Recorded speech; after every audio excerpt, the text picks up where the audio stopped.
大家好，我是小杨，今天给您带来一道传统的清真炖牛肉。说起这炖牛肉，可以说是百家百味，家家都有自己的炖法。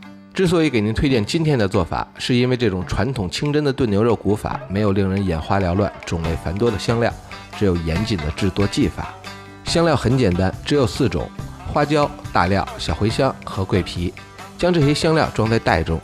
传统的做法秉承的是保留肉的原香。香料的作用是为了突出肉香，而不是掩盖或改变肉的天然香味。相对于香料的简单，选肉则会显得更讲究一些。想将牛肉炖得更好吃，要选用3个部位的牛肉一起炖，才能达到最佳的效果。这3个部位分别是牛腩。牛腩的特点是中间瘦，上下2层，筋头把脑。腰窝。腰窝属于贴骨肉，既有口感又有嚼头。还有一个特别重要的部位是牛胸口肉。这牛胸口肉看起来肥，其实并不是肥肉，吃起来口感是脆的。如果炖牛肉时缺少了胸口肉，炖出的牛肉会大打折扣。所以炖牛肉时务必要配上一块，起到肥锅增香的作用。买肉的时候，您可以让肉店老板按照牛腩、腰窝、牛胸口肉1:1比0.2给您搭配好就可以了。瘦肉、肥肉、贴骨肉、筋头把脑，您这一锅就都齐了。切好的牛肉不用泡水，洗干净就可以，不要为了去除血水浸泡几个小时，那样只会让肉香大量流失。入锅的水温有严格的要求，不能开水入锅，也不能凉水入锅，40-50度的温水入锅最合适。这个水温能让牛肉口感软烂，鲜味得到更多的保留。牛肉入锅后不要开大火，要中小火慢慢将锅煮开。开锅后一定要撇掉血沫，这才是去腥的关键。但需要注意的是，红色的才是血沫，一定要撇干净。白色沫子和黄色的油可别一起撇掉，如果撇掉它们，炖出的牛肉不但不香，口感还会发柴。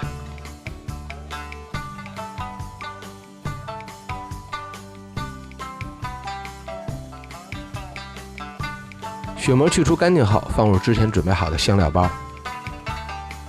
放入2勺黄酱，不用卸开，直接放在锅里就行，慢慢的黄酱就会自己化开。姜拍破，葱切段，放到锅里，再加入适量黄豆酱油调色。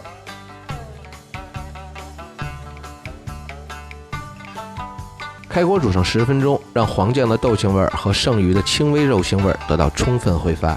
您看到的这个沫子不用管它，这是黄酱产生的沫子，一会儿就会自己下去。10分钟后盖上盖，小火炖60分钟。60分钟后，依照自己口味放入适量盐，放入2勺糖，中和味道，盖盖再炖20分钟，总共用时90分钟。这道传统清真炖牛肉就完成了。这样炖出的牛肉香气十足，肉的原香特别突出，无论是吃牛肉面还是炖土豆都特别地道。现如今很多商家极力标榜自己所谓绝密的配方，香料少则10几种，多则几十种。我就想问问，您这是炖肉呢，还是炖香料呢？合理的使用香料可以让菜品锦上添花，而为了糊弄消费者胡乱使用香料，只会将食材原始的美味破坏殆尽。我是小杨，教你们好好吃饭的样子。下个视频咱们不见不散。